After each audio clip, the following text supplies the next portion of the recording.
I couldn't memorize that until somebody said, put something up on the wall. That's what we all do. No one does that.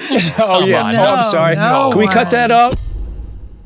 Welcome to NCIS Partners and Probies. I am Diona Reasonover. I am not Diona, I'm Reasonover. I am Brian Dietzen. And today on NCIS Partners and Probies, we're going to have an NCIS legend. A legend, an icon, a mother. A mother. Did you say mother? No, I said mother. A mother. I don't know what a mother is. I guess we got a mother on here. This mother, I can't keep using that word. I don't know what it means. At any rate, he's an Emmy Award-winning actor. He's been on in the NCISs more than any other guest star in the history of our show. He's been in Academy Award-winning films. I am, of course, talking about the one, the only, the legendary Joe Spano. He's here to talk to us today about NCIS, but it doesn't stop there. No. We are theater kids, and a lot of people don't know this, but we actually get to geek out with him about theater kid stuff. So if you like hearing nerdy theater kids talk about Samuel Beckett, yeah, we got that for you. But for those of you guys who are here strictly for NCIS stuff, of course we're going to talk about Gibbs and his relationship with Tobias Fornell, about Melinda McGraw's Diane Sterling and how the three of those work together, and also just to hear an amazing consummate actor talk about his craft and how he takes his stage work to the set of NCIS. I mean, what else do you want? What else do you want? Oh, you know what else you want? You want to hear Joe Spano sing at some point. He sings. We get a clean 16 bars, and boy, let me tell you, it was good. I would put him on American Idol. Also, fun fact, we also get to hear about his little turn as an Emmy Award-winning performance on Midnight Caller opposite who? Gary Cole. Stick around. It all comes together. It all comes together. Stick around.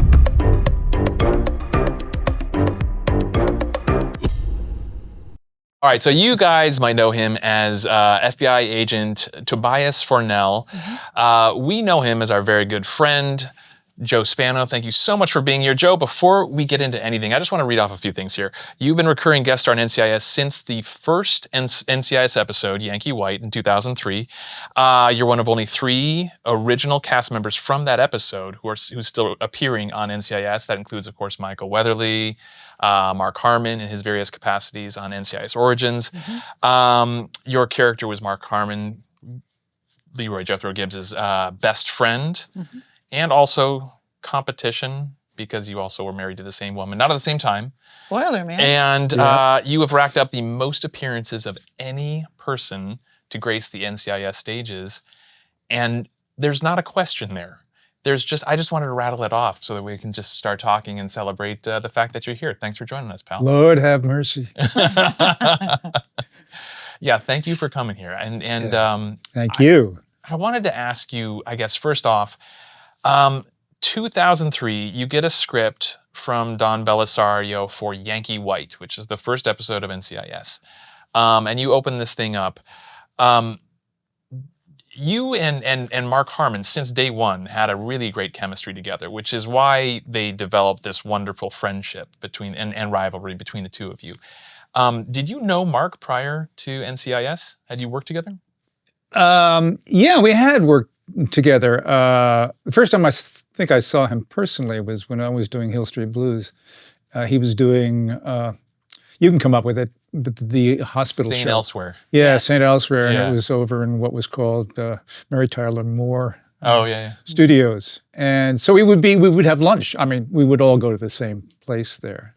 And we used to go to those, athletic things that actors used to go to, where he, of course, did well and I did. So is that what, Mark just mopped the floor with everybody and battled the network all-stars? Yeah, he had a background, you know what I mean? Yeah, so there was that. And then, I'm not going to remember the name of these shows, but a couple of other shows that I was, in with him, that he was a regular and I came in as a guest. Yeah, and somehow I think we had a certain amount of interest in each other. I had his phone number earlier than I had anybody else's phone number, and I think there was just a sort of idea that we're doing the same thing. Yeah. Or trying to do the same thing. Well, you came up in theater. You're in the Bay Area. You helped found the Berkeley Repertory Theater, right? Yeah. And so And how long were you doing theater there? About 10 years, about 10 years, yeah. 10 years before you came down to LA. Yeah, yeah.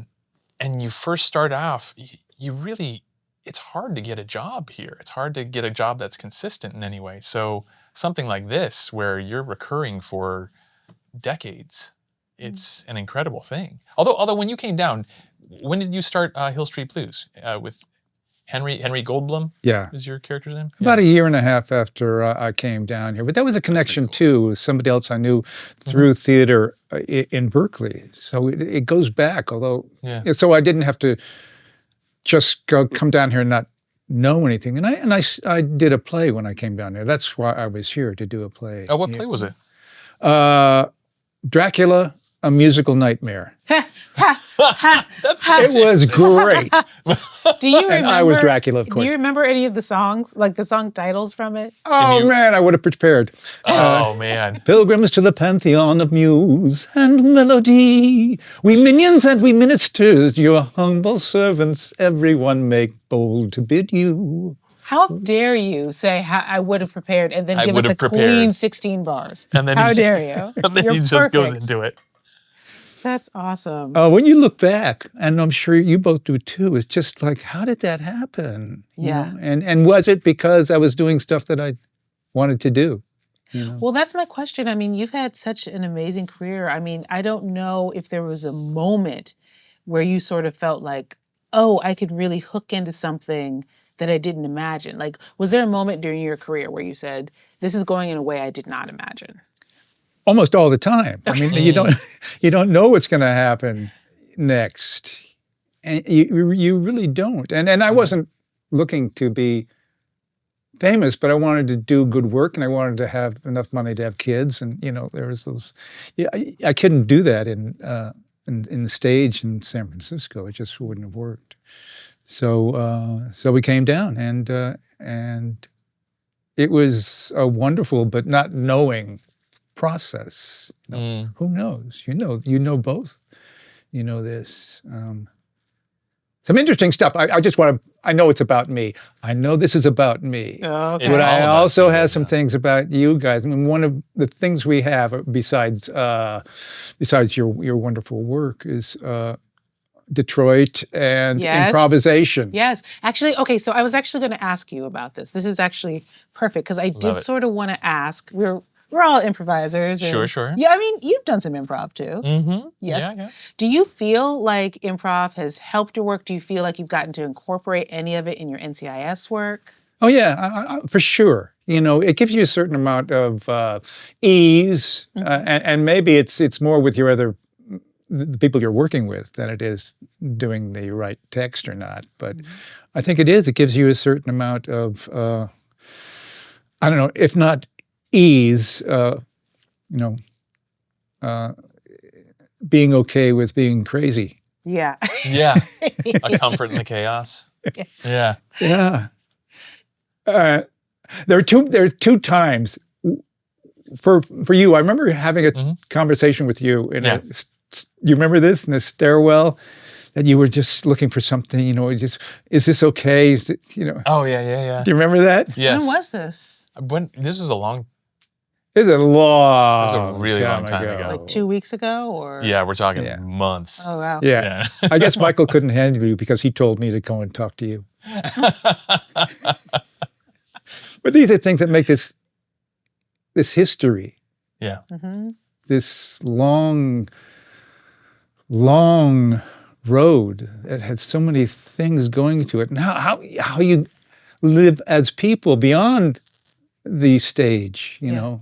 Yeah. And that's what you're talking about me too. How's this? Yeah. How do we live our lives and be so lucky as to be doing what we would want to be doing? I think that was the question when we started to ask. Well, I think that's one thing that I admire you for, Joe, is that you have such a great balance of learning how to work on the stage, on set rather, and go there, like you said, provide for your family, create these wonderful, iconic characters, all that sort of stuff, but also having that balance of artistry of maintaining your foot in theater and continuing on creating in that capacity in addition to being on television. Because a lot of people look at your career and say, man, you got it. You won an Emmy for Midnight Caller back in the day. You're on Hill Street Blues, you're on NCIS. You could just kind of just do that if you want to. But I've always sensed and always seen firsthand that there's a creative need for you, and you listen to that and you feed that plant. And I love to see that, because it informs your work, it elevates your work, it feeds everything in. But I want you to talk a little bit about that, about your artistic process and how you, Ooh, good question. yeah, how you kind of make sure that all those plants are fed in your life. Oh, that's a huge question. question And for there were an a lot actor. of, yeah, I'm not sure we're going. Is there anything I was, going towards? You could tell me. What? Okay, that I want to say, both of you. Yeah. And when I saw your doing the reading together, Oh, Oh yeah. I knew more about you as actors in that reading of an hour and 15 than I do as you are on the show. A deeper, not deeper in that less deep, but that about you, I knew more what you wanted. well, you actually inspired me to do that, because the last time we were on set together, which we don't get many scenes together. We don't. But Yeah. it's so magical when, like, I actually remember our first scene together. It was, and I'll come back to that. I promise I will come back to that.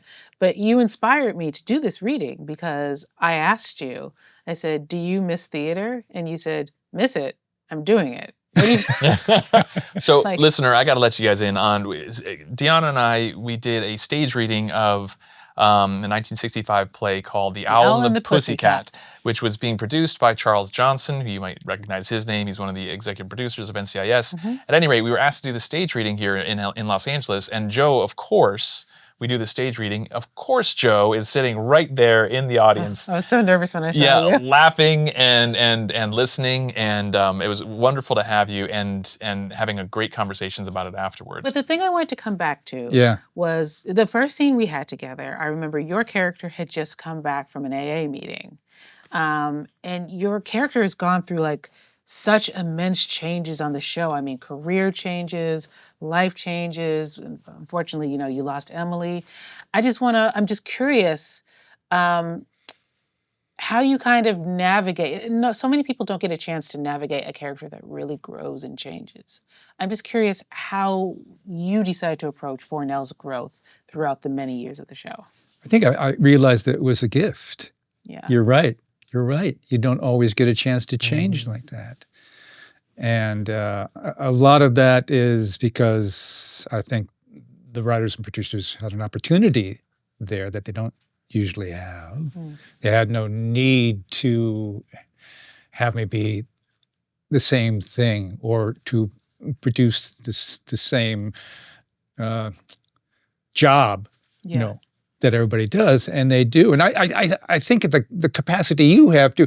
The worst thing is the last show I did, I had to talk about the past, Yeah. histories, and I couldn't memorize that until somebody said, "Would you just put something up on the wall?" That's what we all do. But I was thinking, no one does that.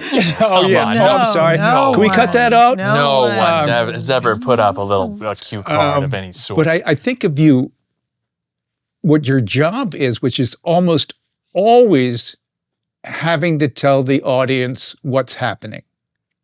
Mhm. What the problem was, what you found, and it's not like talking to another person and sharing. And you do get that every once in a while, but just to put that stuff in your mind so that it can go into the ears of the people and the brain of the people who are listening. It's extraordinary. I can never do that. The exposition Thank you. stuff it can be a little daunting at times. Yeah, at 7 a.m. Yeah. Yeah, 7 a.m. I remember talking to David McCallum early on. And as you know, he's the master of this stuff, of having this exposition and this medical jargon, and there's this one time where we were sitting there, and he has this 3-paragraph diatribe about something historical. I cannot remember what it was. And it all related to why the bullet had this trajectory, whatever it might be, this forensic situation.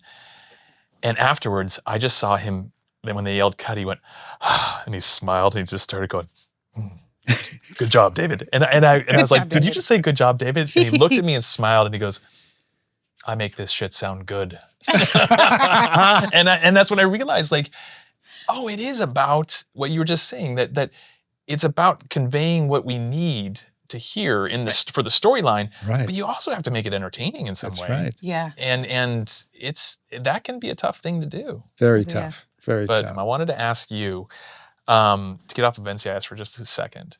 You've been in 3 different movies that were nominated for Best Picture. I was? Yes. Do you know which ones they are? He just said I was. Well, I it's don't know the sky thing. yes. Apollo yes, 13. Apollo 13. Yes. And then American Graffiti and Frost Nixon. You're right. Yeah. Isn't that Yay wild? for me. Look at you.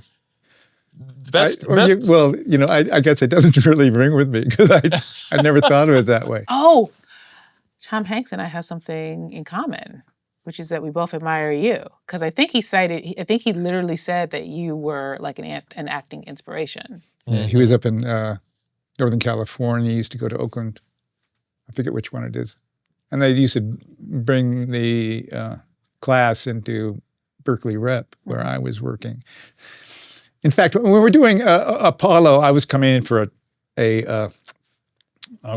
probably a clothes thing. And this guy in a black car said, hey, he wants to see you in there. And they were in one of those places where they were, getting their bodies up into strength. Yeah. Oh, yeah. And he told me this story. I went up to him on the bike, and he told me this story about going to see me in Berkeley Rep, and how. Wow. Yeah, not sure it's all true, but it was sweet. Hey, listen.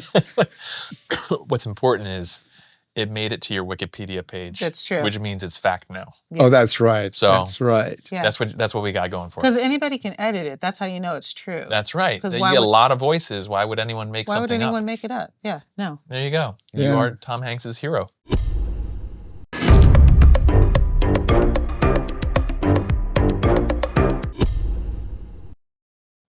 Detroit. Just my parents. I just looked you up, and I got Detroit. Mm-hmm.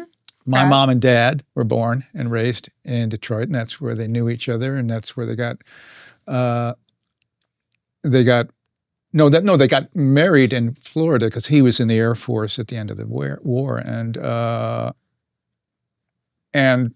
then after the war he became a flyer for commercial, Yeah. and he saw San Francisco, and he said, That's where. "We're going to San Francisco," We've had enough of Detroit. Not that Detroit wasn't, wonderful, but after No bridges, no interesting bridges, no sourdough. We want our dough sweet. It's all sweet dough. It's, cars, totally different.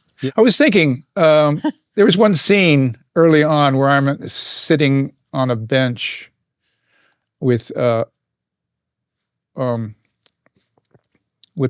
what was his character name? With Gibbs. Gibbs, yeah. And it was raining, and he has a dog that he's taking care of, and he's just really down. And I get to say something like, she says, why did you lose to me? Why did you lie to me? And he said, well, the president lies to this person, that person, that person, to me, and I lie to you. I don't know who you lie to since you're not married. Yeah. And there's scenes that are so beautifully written and so beautifully shot that it just sticks in. I'm sure you have them. They stick in your mind. Oh, Yeah. the ones that stick in my mind with you, Joe, are the wonderful, there's 3 different episodes that had the triangle of you, Mark Harmon, and Melinda McGraw Oh, Yeah. Yeah. playing Diane Sterling. literally in Devil's Triangle. Yeah, Devil's Triangle was the first one, then Devil's Triad, and then Devil's, what was I can't remember. But they all had devils in the title. but seeing the three of you play together Mhm. and this blend of a humor that can only happen between almost like spouses or ex-spouses, and then seeing how in this strange way that that We were Fornell and spouses, Gibbs and I. Fornell and Gibbs are spouses. Yeah, You're yeah. scissor sisters. And it was just great to see you guys play in those. And I remember whenever we get one of those, I think Steve Binder wrote all of those ones. Everyone else in the cast just kind of step back because we know there's going to be a ton of great scenes with just the three of you, and it would get kind of left out a lot of us, and we got to just watch. But it was just wonderful to see the three of you play, and then of course her, the story being that you two, the two men had been married to the same woman for had been different times. Pretty good plot. Yeah. Mhm. Yeah, and then of course her untimely end happened. I wanted to, if we can get back to NCIS, I want to ask you about Fornell's loss that he's experienced on the show. Oh. And we don't need to get too personal or anything like that, but as an actor, because of the amount of loss that we've seen, between Diane's death and Emily's death and everything that's gone through, how does that affect you performance-wise as an actor? Does that stuff stay with you? Does that ever follow you home at all? And what do you draw upon to perform? Because some of that stuff, oh my gosh, when Emily passed away, your reaction in that hospital room, it just broke my heart. It was incredible. But yeah, as an actor, tell me a little bit about your process, if you don't mind, if it's not too personal. No, first I want to say that's the stuff you want to get Yeah. Yeah. and do, Yeah. because it unloads a lot of personal pain. It's not that I'm going around with personal pain all around. I actually am not doing that very often. It's good to hear. Good. But like it's that. it's in all of us. We've all had pain, and to be able to reach back and use that for some hopefully wonderful reason is and it's actually it's easier than reading a history of something we did 4 years ago. I mean, Mhm. you're there. You get a chance to do it, and you can surprise yourself. That happens sometimes. You both know that, and Yeah. it's just a gift. It's not really something that's terrible you don't want to do. You really want to do that. I have to ask a slightly different question. Yeah. I have to switch us because I've been bursting to ask you about this. Tell me about Don Belisario's 90th birthday. First off, what did you wear? Oh, I wore a tuxedo, I think, at least had a vest, and then I had a bow tie, but I don't like bow ties, so I wore it as a tie, just going under the vest. Yes. I loved it. I think I also wore a hat. You did. You You looked did. great. What did you wear? I wore a tuxedo as well. I thought it was a two-piece tuxedo with a nice festive tie. That's it was great. Nice. Diona, I have a question for you. Mhm. What did you wear to Don Belisario's 90th birthday party? Well, I thought it was just a regular backyard birthday party. Well, so it was in his backyard. I wore a straw hat and looked like I was on my way to a Kroger to maybe return a couple packs of Kool-Aid that I got in the wrong flavor. Did not. I sort of did, actually. She I totally did. I did. I had tried to DoorDash a dress when I got there. Did he tell you that? Yeah, was what you- yeah, he told me. I didn't know the theme was literally red carpet, and Yes, was carpet red attire. I thought it was like That's a what barbecue. it said on the invites. I didn't get the invite. You didn't get the invite? I was out of town, Are and you so sure you were invited? I you did. crash They this? called me. They called me. But yes. So now I have to ask, how was the birthday party for you? Tell us all about it. What was great about it was seeing all you guys. I swear to God. Yeah. It was All nice. the people who had that I'd worked with, and seeing them. Michael, I didn't expect him to be there, Yeah. and it was just great. I'm really bad at names, so Well, Michael was there, Cody was there, I know Scott Bakula was there. So yeah, Scott back. Joe Mantegna did a great speech. Yeah. who but- did? Joe Mantegna. Oh yeah, he did. It I was went down to wonderful. those guys and talked Oh. to them because they were just so right on the money for them. Yeah. You know? Yeah. It's beautiful. Okay, speaking of names and of different people that we all know, you worked with Gary Cole Yeah, I was going to bring that up. years ago, You did? and you did a guest spot, which was like Midnight Caller. on Midnight Caller, which was absolutely lauded as an incredible performance, and that's where you won an Emmy. I Correct. did, and it goes to what you were talking about, pain. You know, doing something Yeah. that's Oh, yeah. pain, or is looking forward to pain, to death. And he was so cool about it. He really was. It was great. There's a scene where San Quentin. I'm not sure where we were. We weren't really in San Quentin. Sure. Yeah. Since it was right there. Right. Yeah. And I think it's my favorite scene ever of him, my character, describing what he experienced, which was basically nothing. I mean, but knowing that he's moving into to death. Yeah. It's also, Wow. I was thinking about that. You know, you start thinking about things when you're nearing 80. Incidents in your life, you know, small ones that you find are still in your mind. It's really a gift. But I remember I had to do a flashback, and I had to be with the kids I eventually killed, or my character eventually killed, or supposedly. What do I know? I don't remember as character. And I said, I'm gonna do this. I talked to the girl, and I said, we didn't have people to take care of that anymore. I said, Right. I got to ask you. I'm going to do some things and touch you in ways that, you know, I don't remember what I said, but she knew what I was talking about. I said, if you don't want that, it's totally okay. There's nothing we have to do. Right. And and I hope she seemed to be understanding and having the freedom to not do it. Sure. And I had a sense of that. And so we did the scene, and it was important and not abusive, I don't think. Right. I'll try to get in touch with her. I don't know where she is. No, it's okay. But being understanding of your fellow actor and making sure that consent is there and that everyone feels safe, that's like You have that's to. that's how paramount. that's how you can create anything is through an openness And you're doing this together. You were Yeah. actors, Yes. you know. yeah, it's a partner. Yes. It's a real scene It's a partner. partnership. Yeah, it's a partnership, exactly. Well, it's almost like our podcast title, NCIS, Partners and Probies. That's And the Probies, first. yes. Hey, speaking of Probies, Oh, yes.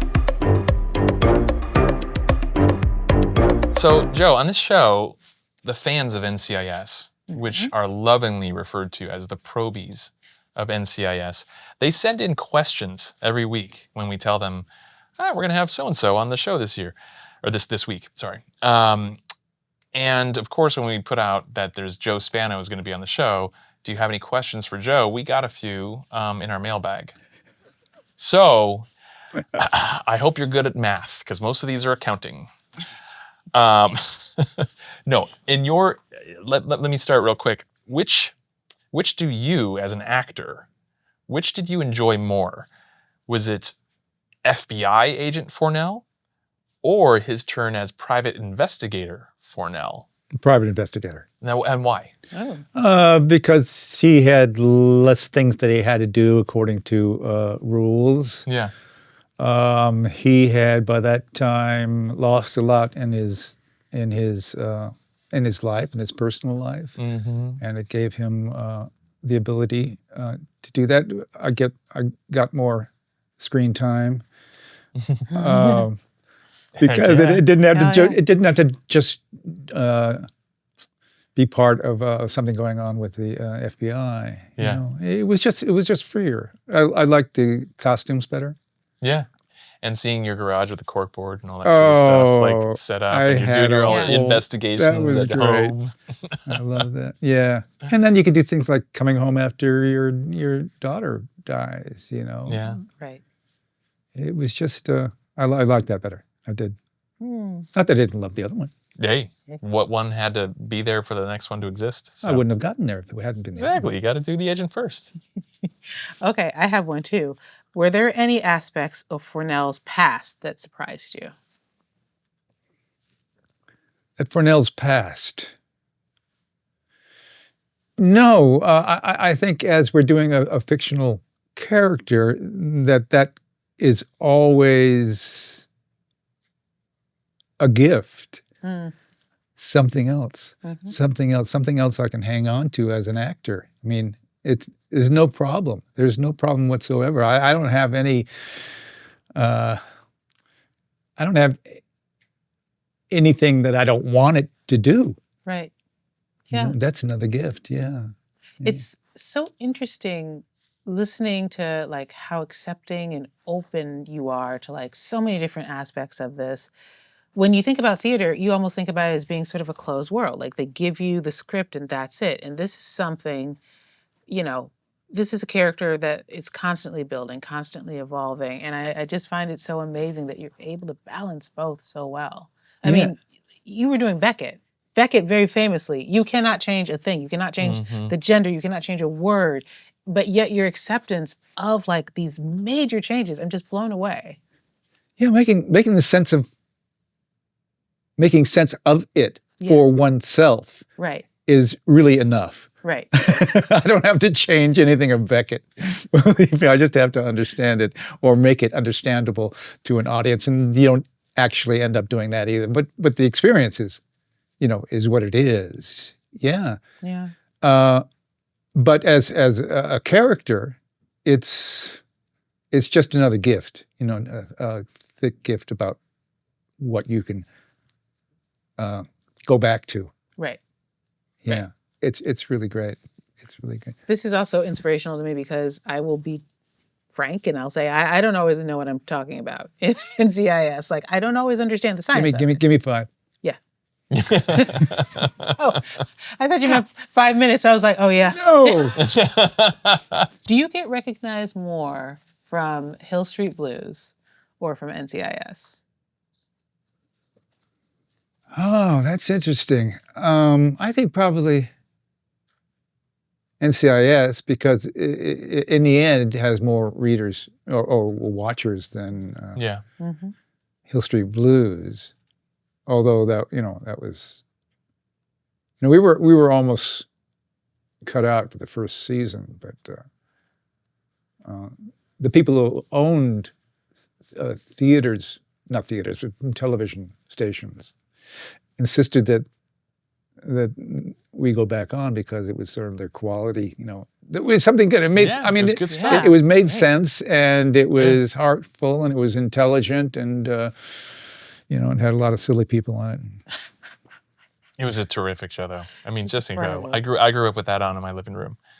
My parents loved it, and that's one that I actually I've never gone back and rewatched. Do you ever rewatch your stuff after you've done it, or are you an actor who sounds like Occasionally. I don't need to see myself? No, occasionally I remember doing it once. I can't remember why I did it. I remember I you know, didn't like the stuff I was wearing, but that had nothing to do with it. But the performance. What was great about it in a way is the background. Well, somebody was saying to me, "Oh, everybody wants to go back if they're not in the scene, you know, in the front of the scene." Sure. And I told them, if you were in the room, you know, and the room had 40 people in it, Yeah. and you're in the background, you're there, you know, you don't go home. Yeah. I remember one time we were at a crime scene on NCIS and they wanted Weatherly to be in the background, like kind of cleaning up. And he goes, "What? You want me to be in the background cleaning up the whole time? I'm not going to say anything?" And it's like, "No." And he goes, "Okay." And then he proceeded to take a ladder out of the truck and take it over to the van. And then he took it back from the van over to the truck. And then he took it back and forth. Well, that's And he goes, "They're not going to have me in the background too much." oh man. It was pretty hilarious. Oh, Michael. Um, Michael. That was great to see him. Oh yeah, I mean those two. We saw both Michael and Cody at Don's. What a treat, man! What a wonderful group of people, and you've been there for all of it. And I can't thank you enough for coming here, man. I really, really appreciate you coming here and talking about life, talking about art, talking about theater and NCIS. So Well, thank you, man. Thank you. I can't tell you how happy I am to remember. Oh, Yeah. so sweet. Thank you so much, Joe. Thank you. Hi, hello. I know I can't reach either. Follow and listen to NCIS Partners and Probies on the free Odyssey app or wherever you get your podcasts.